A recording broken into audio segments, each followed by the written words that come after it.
God is actually the master creator of pageantry, and that He created for us, He created the colors, He created everything. So He was like the master designer.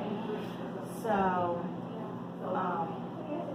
I went on. We were talking about when you're creating an atmosphere, when you're starting, what is one of the first things that you want to do?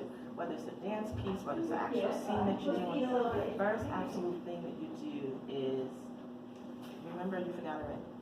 What's the first thing I say you do? No, but that's good. I like it.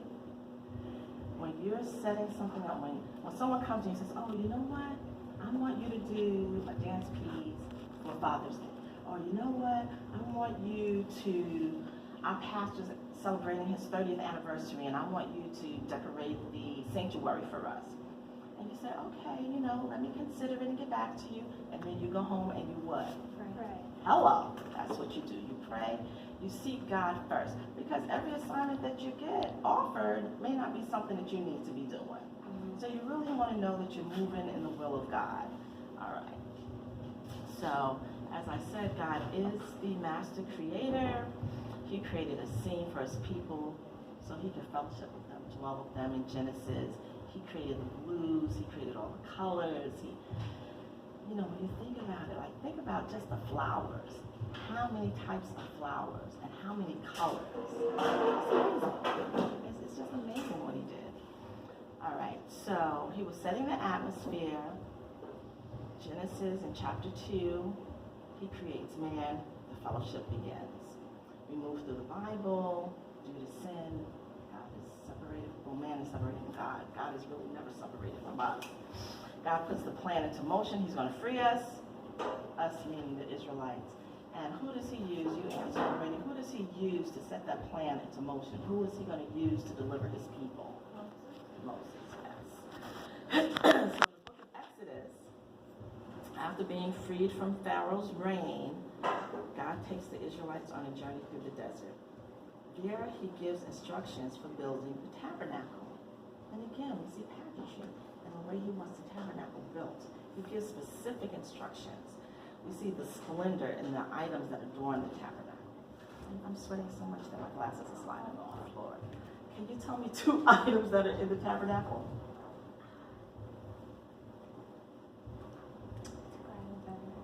Any 2 you want.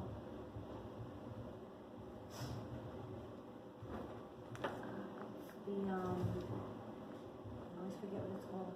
What they wash their hands. They are so funny.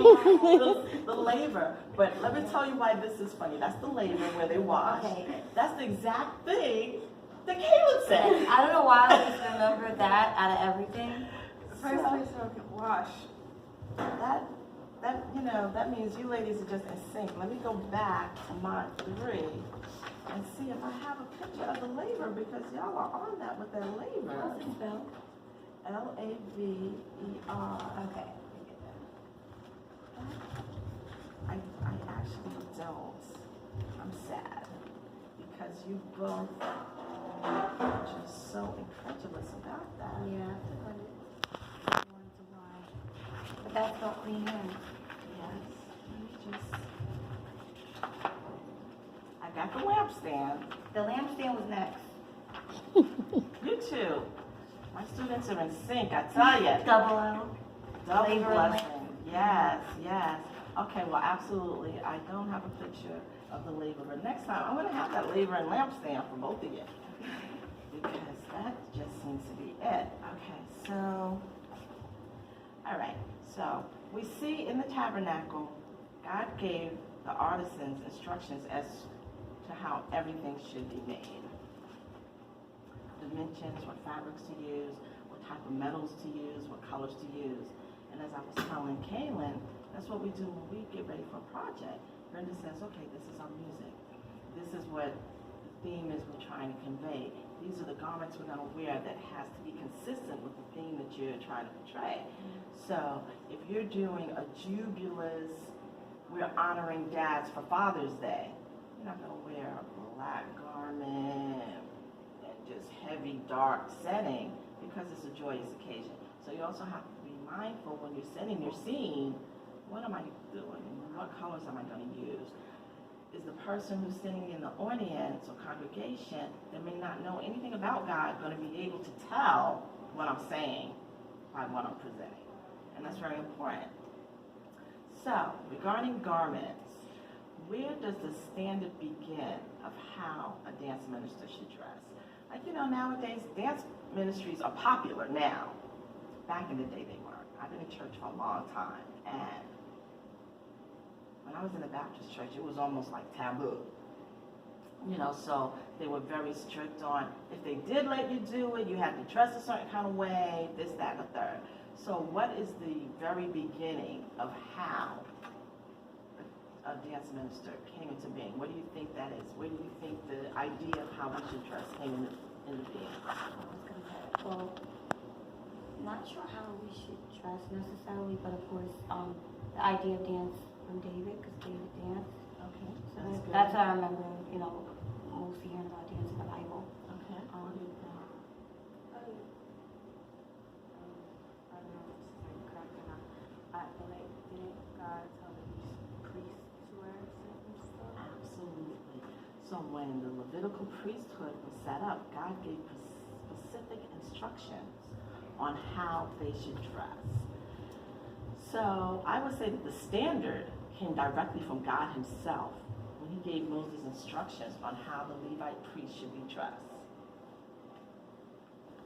Exodus 28th chapter, 29th verse says, "So Aaron shall bear the names of the sons of Israel on the breastplate of judgment over his heart when he goes into the holy place as a memorial before the Lord continually." God instructed Moses what he should wear, how it should be made, the colors, and if you go into Exodus, you read it, you will find Exodus 28th chapter 6 verse says, "They shall make the ephod of gold and blue and purple and scarlet thread and fine linen thread artistically woven." Now, do you remember what the ephod looked like? The ephod was the breastplate that the priests wore, okay. and they had the stones that represented Yeah. each of the tribes of Israel. There were 12 of them, right? Yes. So So these, 12 tribes. yes. Well, these are the stones that was on the breastplate. So that was going to be my next question. Who knows the 12 tribes of Israel? Look at them. She's like, what? What are you talking about? 12, all 12? Okay. If you think, how many of you have Jewish friends? Okay, a lot of times Jewish people will name their children, especially, well, their sons, obviously, after the tribes of Israel. Don't look. Don't look. You think I don't do the tricks? She's looking at the answers, Eagle friend. So, I'm trying to be all close, and I'm going to have to be like this. So, think about some of the Jewish people you know and their names, and you'll come up with a tribe of Israel. Nothing? I don't really know any. You don't know any Jewish people? Exactly, like Well, I'm telling you, once I tell you some of the names, you're going to be like, what? Levi. Yeah. It just dropped. It just dropped out of your ear now? That's all right, though. Okay, so we've got Levi. That was one. I heard you say, actually, Jacob was the father, and then the tribes came after Jacob. But that was good. Go ahead. It's interesting because my sister, when she was considering her third son, she was considering Levi. Yeah, And Levi she is went with Miles, but it was spiritual. But yeah, Levi is an excellent name. I'm going to say there's 2 more names on here that I know that you guys will know. Some of them you'll be like, oh, I wouldn't know that. Oh, I'm going to give you a clue. Jesus is called the Lion of Judah. There you go. Judah is So one of the... these are the Levi's. So he's a part of the 12. Should I write? Well, I'm going to give you all 12 when Oh, we're okay, done. okay. I want to stimulate that mind first. Okay, so we got Levi. We got Judah. Who had the coat of many colors? Joseph. Hey, come on now. All right. See, you know more than you think you know.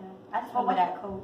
But what happens is, if you don't abuse, if you don't get, then it's kind of like, but I think I know.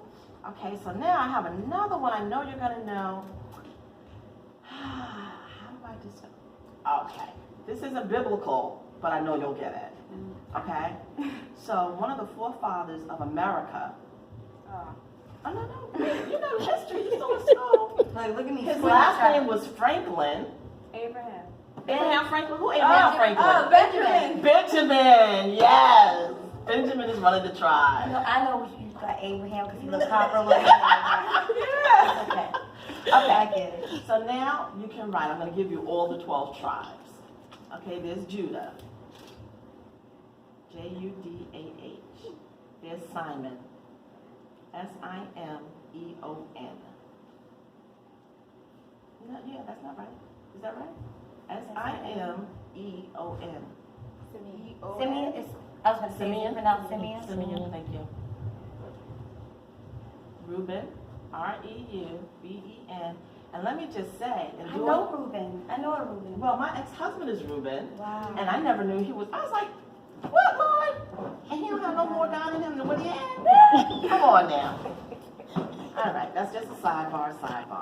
Okay, Gad, Gad.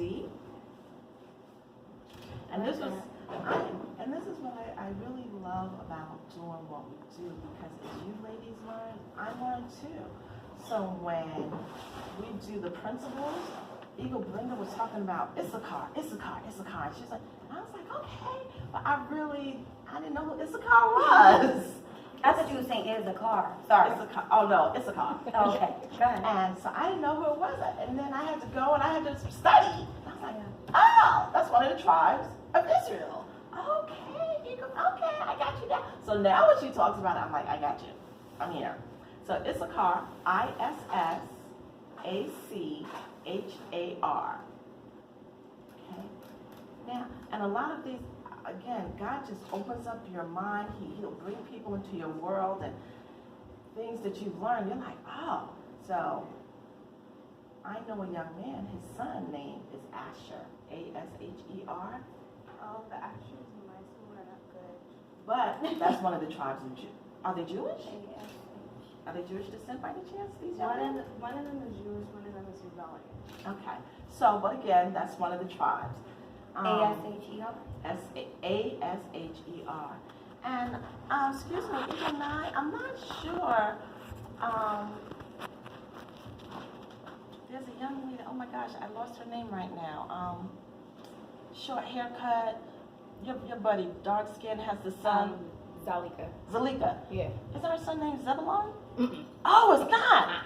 That's who I thought of when I was doing research on this tribe. Okay. All right. Sorry, sidebar. I thought that was her son's name. So I got really excited. So the next tribe is Zebulon. Zebulun. Now you wrote Joseph and Benjamin or not yet? These names. They're nice, I right? have to have like 11. No, I'm kidding. I gotta have 12 boys. Can you imagine? Just to name them all. Now I don't know how to pronounce this one, so anybody jump in and tell me. The Napht. Naphtali. Naphtali. That's one of them. And these are tribes, you never hear about them. You never hear about them. You hear about Joseph, you hear about Judah, you hear about Issachar, but you don't really hear about Asher, Gad. You don't hear about them a lot, but that's just a sidebar. And the last one, Oh, can you spell Nap? Naphtali. And can you pronounce it for us again? Naphtali. Naphtali. And the last one, you can pronounce for me also. I have 9. You Did I count? Oh, you know what? I left out Joseph and everybody in the beginning. No, that was Okay, Joseph's tell not me who you got. I have Judah, Simeon, Reuben, Gad. Levi. Oh, Levi. You know what? Because we were talking about it, so I started writing afterwards. Okay. Okay. And who do you have after Gad? Isaac. Issachar. Issachar. Asher. Zebulun. Naphtali. She's doing Zebulun. Zebulun. Okay. Naphtali, and then I just added Levi. Okay. And I have 3 left. Right. So you have Joseph and Benjamin? I didn't put, because we were Okay. like We were talking about them, them, okay. so I didn't write them down yet. Okay. Benjamin. And then the last one, Eagle 9, if you can help me with the pronunciation. Manasseh. Manasseh. Manasseh. That's the last Actually, one. what happens is with Joseph, Come he's around one of this way. We're getting extra insight. Glory. Hello. So what happened is these are all the sons of Jacob. So and he's now called Israel. So what happened is before he died, he gave them all a blessing, and they became the tribes of Judah. Wow. So Joseph actually was a son, but because he was in Egypt, he didn't get the same blessing. So God gave the blessings to his son. So Israel gave the blessings to his son. His sons' name were Ephraim and Manasseh. Right. So it's not the tribe of Joseph. It's actually separated into the tribe of Ephraim and then the tribe of Manasseh. So it's those two. So for Joseph, you can put it to Ephraim. It's another person that's for it, which is one of the other sons. Oh, so don't write Joseph, write Ephraim? Yeah. Well, They're Joseph's sons, so it's Right. It's a part of him. Oh, okay. And that's what Ephraim is. E-M, I think P-H-R-A-I-M, Ephraim. Mm-hmm. And I think there's one more that's missing from here, which is the tribe of Dan. Right. And you know, I didn't, because it's interesting, when you do the research on it, these are the ones that always come up, Yeah. and I didn't want to like Yeah. confuse, but she's absolutely correct. Okay. Okay? Can you spell Joseph's son again? Ephraim, E-M, P-H